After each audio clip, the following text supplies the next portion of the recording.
Welcome to Sage Women, the podcast where wisdom meets empowerment. I'm Melanie White, your host, and I invite you to join us for inspiring stories and evidence-based insights that support women's health. From expert advice to real-life experiences, we'll help you to thrive through menopause and beyond. And remember to hit the subscribe button so that you get the latest updates every fortnight. Hey, it's Melanie White here on the Sage Women podcast. I'm really pleased to have Malav Trivedi here today. Thank you for being here. Dr. Trivedi, I should say. Thank you so much, Melanie. Really appreciate having me on the podcast. I'm looking forward to it. And you're going to be talking today about a life course approach to women's health, including the role of epigenetics and some nutritional strategies to help women at different stages. Absolutely. I'm looking forward to discussing and sharing some of my insights and some of my learnings from my own research as well as personal experiences. I'm really looking forward to that. But first, why women's health? What got you into this area of research? I know it's a bit odd being a male, being a man in this women's health, but just taking a step back, I'm a pharmacist by training. I completed my master's and PhD in pharmacology with a focus specific on molecular biology. But over the course of over 1.5 decades or so, that really puts my age. But my research has really spanned several areas of women's health, from ovarian cancer, but I was working towards both genetic as well as environmental models of ovarian cancer to improve diagnosis, but also towards treatment and therapeutics. To later moving on towards studying how trauma during pregnancy can also affect the neurodevelopment in the fetus, as well as when the infant is born, especially in the stress axis in terms of epigenetic changes. And more recently, I was involved with a lot of studies focused towards ovarectomy or removal of ovaries in animal models, and how that can actually have impact on brain changes and neurological implications. So, which has increased my understanding of how actually hormonal shifts during life can actually influence neurobiology. And so the more I explore this field, the more I'm surprised as well as shocked. Surprised by how complex and intricate this lifelong effects of ovarian hormones is on the women's body, but at the same time, a bit shocked as to how little we still know about the underlying science, especially longitudinally in terms of lifelong implications for women's health. There's so much yet to uncover, but I'm really driven, both personally as well as professionally, to bridge these gaps and advance our understanding of women's health. Wow, that's amazing. And thank you for your great work so far. And we are talking today about a life course approach. Could you just explain in simple terms what that means, just for the audience? Certainly. A life course approach recognizes that a women's health is not just a series of isolated phases, but it's actually an evolving journey where each different life stage can influence the next. The three M's, for example, menarche, maternity, and menopause, are really pivotal biological milestones. And the choices that women make during the journey to arrive at these milestones can significantly shape their long-term health trajectory. So rather than viewing them as inevitable biological transitions, we should actually recognize how day-to-day lifestyle factors, including nutrition, exercise, diet, can impact lifelong health outcomes for women via epigenetic changes. Wow, that's a lot to think about. Maybe we could start with the first M that you described, menarche, and that's the onset of menstruation. And can you shed some light on what's really important at that stage, and perhaps a couple of tips regarding individual choices, and recognizing that each person's journey is going to be quite unique and individual? I guess this is general information that you're providing. Absolutely. So menarche, or a menstruation, is the beginning of a reproductive life, marked by significant hormonal as well as metabolic shifts. There is effectively a resetting of the ovaries or ovarian reprogramming. Think of it as writing the ovaries user manual for decades of activity ahead. And hence, this is the first window where lifestyle factors, dietary choices can have long term consequences on metabolism, but also importantly, reproductive health. Each cycle of menstruation, for example, can leave behind teeny tiny molecular stems on the ovaries and overall in the body that can document the amount of stress, the amount of work that ovaries have gone through on a monthly basis. And over time, these marks can add up, much like the wear and tear that a body goes through during lifetime. And the scientists are studying these molecular stems to actually understand the ovarian aging and the ovaries aging starting at menarche. Like that's the reason menarche is a really important point in terms of reproductive age as well as overall health of a women. One key choice that women can prioritize during this phase and even before in general health is around iron rich foods because it really supports menstrual health and prevents anemia. And again, I'm not saying that these nutritional factors are going to cure some of these things because it's not a disease to be cured. It's actually supposed to support the nutritional health for women while going through these phases.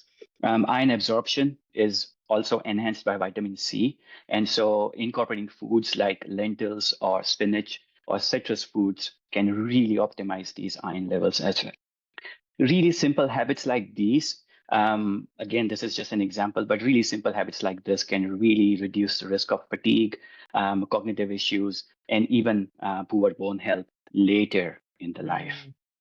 Yeah, I think a lot of women don't realize that we're banking bone until our early to mid 20s, and then from then on we start to decrease in bone mass. And so I'm also thinking back to my teenage years and what girls my age were doing, and there was a lot to do with eating disorders and bulimia and wanting to look good and body image issues. So a lot of girls really trying to control weight by restricting food or certain types of food, and then also seeing the influx of alcohol. Suddenly people reach their teenage years and they think, oh, I'm going to start drinking and having parties. And as you're saying, it's a critical stage of life. So I'm kind of just going, oh, I wish I could take back some of the things I did, but also Yeah. really aware of the education that young girls need around this stage. Exactly, you're absolutely correct. It's at this stage where nutritional education needs to be incorporated, and I think changes are being made, but I think they are really slow in terms of implementation at the school level as well as at the household levels. And I think the parents can also include some of these things on a day-to-day basis in terms of their discussions. The same way you mentioned, that you wish you knew about some of these things. It's the same thing, we really need to do a better job of first understanding, but then also transferring that knowledge to girls going through this phase and early on as well. Yeah, yeah. And I guess that leads into the conversation about epigenetics, which you've mentioned a couple of times. And what is that and how does it affect women, particularly at that stage? Absolutely. Epigenetics is something I'm really passionate about, and I've been studying it almost since the early days of the field itself. Epigenetics involves changes in gene expression without altering the underlying DNA sequence. So this does not change your blueprint. This does not change your DNA sequence itself. It controls how genes are turned on or genes are turned off during an impact of an environmental factor or during cancer or during life stages like the menarche as we are talking about. So for women, um, epigenetic changes can really significantly impact how health evolves at each different life stage, potentially influencing reproductive health, pregnancy outcomes, and also aging. And so all these factors are being affected by lifestyle, as I mentioned, including diet and nutrition, but Mm, also on the flip side, stress, alcohol, smoking. and things like that. So you have to be really careful, as you mentioned earlier, like, when you introduce smoking, alcohol, that's the first time the body during, like, at the 21 years of age or something, that's when the body sees alcohol for the first time. And it's a new parameter that the body has to adjust towards as well. And the body has already, like, kicked in the gear because of the hormones being induced due to the ovarian programming during the menarche as well. So it's trying to adjust to these new environments on a day-to-day basis. The way it does that is by inducing epigenetic changes. And again, you can control these epigenetic changes in a way through diet, nutrition, sleep, but while trying to prevent the damage being done through stress, and alcohol and smoking and things like that. Mm. That's a really interesting way of looking at it. So I think, just to paraphrase, you talked about not altering your DNA as such, but it's like the expression of the gene, the phenotype, how it looks, how it shows up, switching those things on and off. And I like that Absolutely. you're talking about the two sides of nurturing health, but also counteracting the effects of stresses, which some of those are self-inflicted, like stress, like smoking and alcohol. You might have seen me kind of roll my eyes. I thought, yeah, I had some cigarettes when I was a kid because I saw my dad smoking, and we snuck into the garage, a friend and I, and picked up one of his cigarettes and had a puff and went, oh. But all of those things that are seemingly innocent actually accumulate and make an impact on someone's health and the expression of diseases and ovarian health and all sorts of things. Exactly, exactly. And it's to a certain extent, your body is really programmed in such a way that it can rebound to a certain extent, but subsequent exposure or sequential exposure in such a way that there is cumulative damage beyond a certain point, that elasticity in your body is lost. And that's when you start seeing detrimental effects.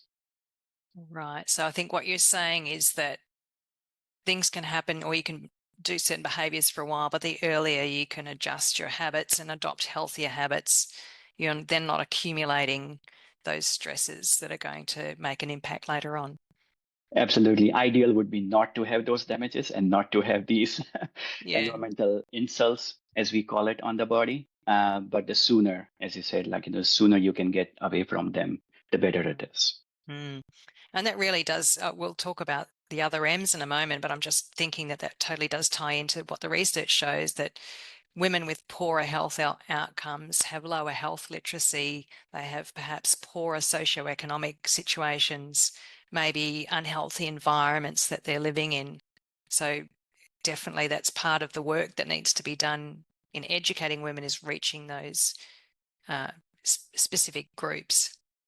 Exactly. And it's a catch-22 in terms of, like, you have that socioeconomic dynamics playing into the diet choices and lifestyle choices that are being made at that level. So education can break that cycle, awareness can break that cycle, and can pass from one generation to the other. And schools, as well as, like, community overall, needs to do a much better job in terms of passing on that information. Since we are learning some of these things, we need to also keep on transferring this knowledge, like, like the work you're doing with this podcast as well.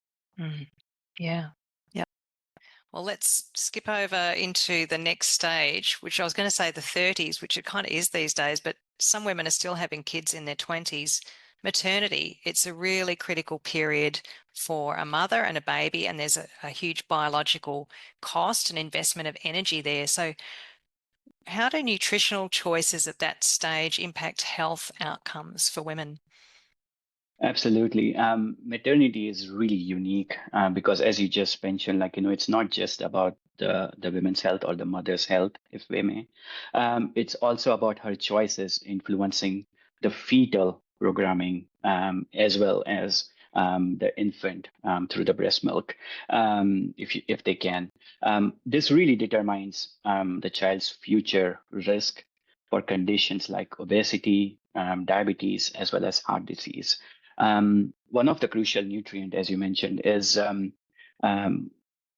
omega-3 fatty acids, particularly DHA, EPA, which are really essential for not just for fetal brain and retinal development, but also they reduce, and this might not come as a surprise, but they also reduce postpartum depression in mothers. So simple things like incorporating walnuts. Of course, you will have to eat a lot of walnuts. Hence, you have omega-3 fatty acid supplements that are being Yeah. recommended.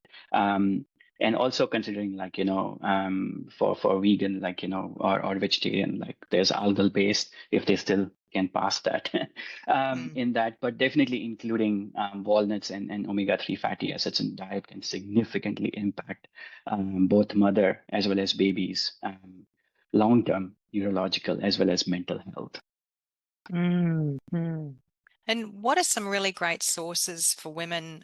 I know that you've mentioned a couple, and walnuts particularly. There's a lot of talk about fish too, but of course there's the potentially the cost in larger predatory fish of the accumulation of mercury.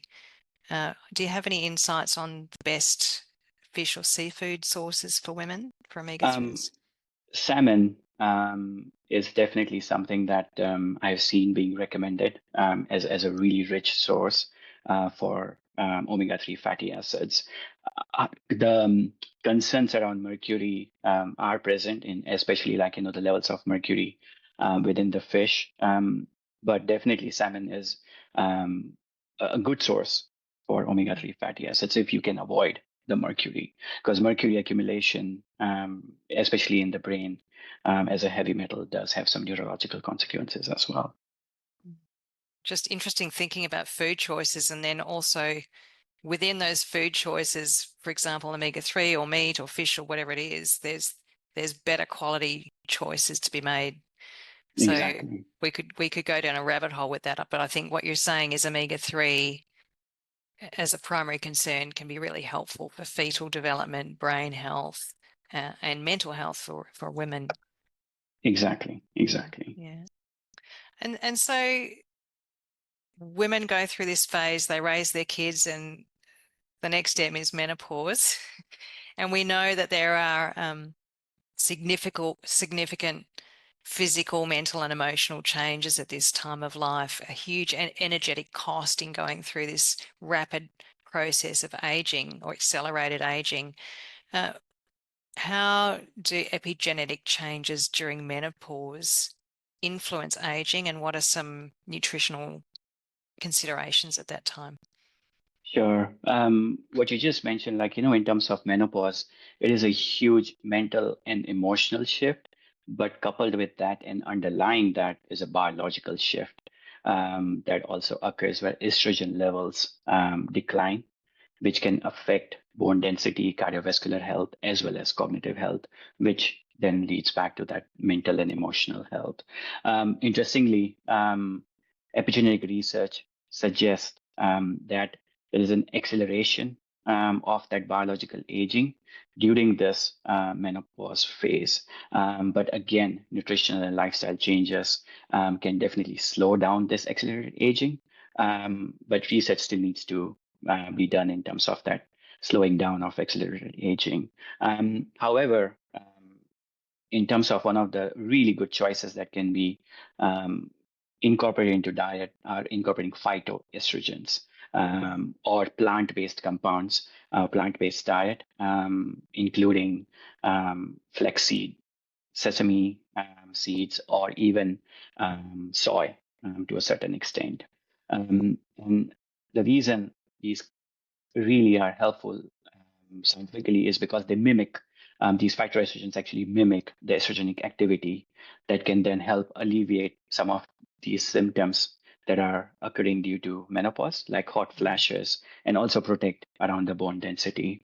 Of course, these needs to be combined for the bone health side of things. This needs to be combined with calcium and vitamin D, which can significantly reduce the risk of osteoporosis, as well as cardiovascular um, risk factors post menopause.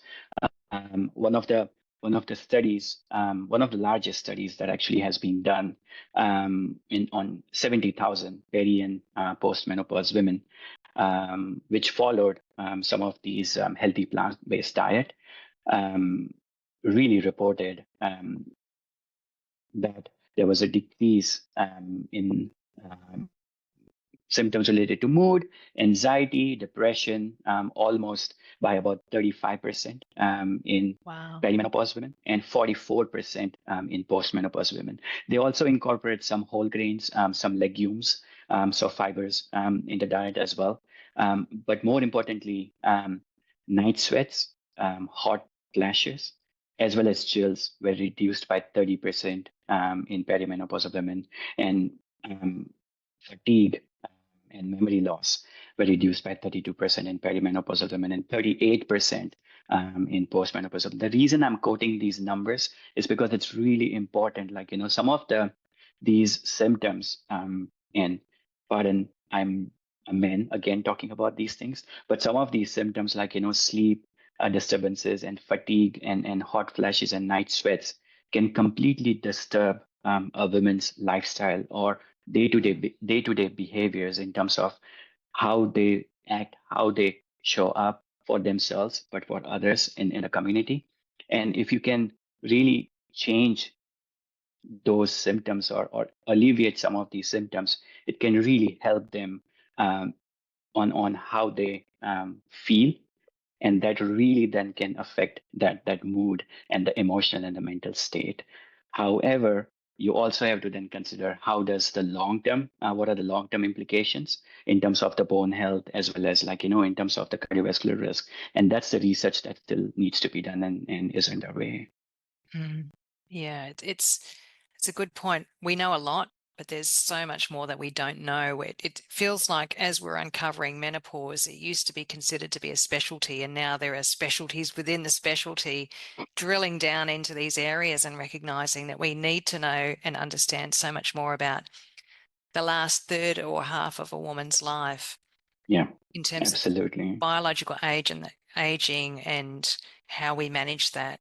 And some simple strategies too. I mean, I really appreciate that your work is based around epigenetics, and then what are the things that an individual can do for themselves that can influence which genes are switched on and off, which and how we manage our own disease risk. I think that's a really important takeaway for me, I suppose, from this discussion.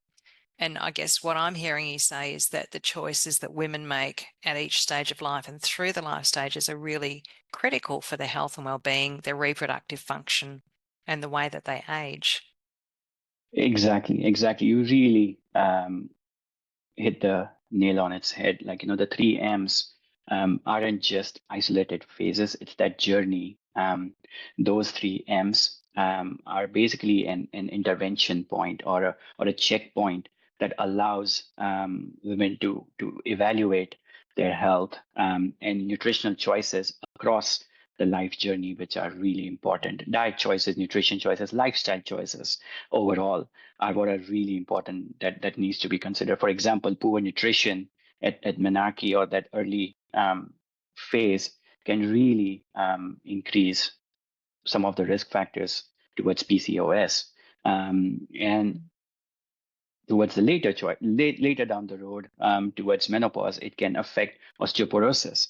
This, as we talked about, vitamin D and calcium. And so each of these stages is a window where dietary habits can really affect the journey of women's health. For example, during maternity, it's not just about the mother's health, it's actually also about the infant's health. And so dietary choices that a woman makes really affects how, in a way, the society shapes, because they are Yeah. passing this on to the next generation as well. And so by making informed choices, not just at each stage, but throughout this journey, women can really shape their health and longevity, rather than just passively going through life and experiencing aging and experiencing what the diet and lifestyle factors are doing to their body. They can actually be active about it and take charge and really change the course of their lifestyle, course of their life, and their health. Mm. For example, let's take the risk of Alzheimer's disease, right? I just read a report yesterday that was published that showed that women are twice as likely to have Alzheimer's disease as compared to men. And it's scientifically when estrogen levels decline during menopause, the brain cells in women's brain basically transition from using glucose to using lipids as an alternative source of energy. And this shift can basically contribute towards white matter shrinkage. Pardon my scientific lingo, but Yeah. basically it can lead to neurodegeneration and increased risk of dementia and Alzheimer's disease.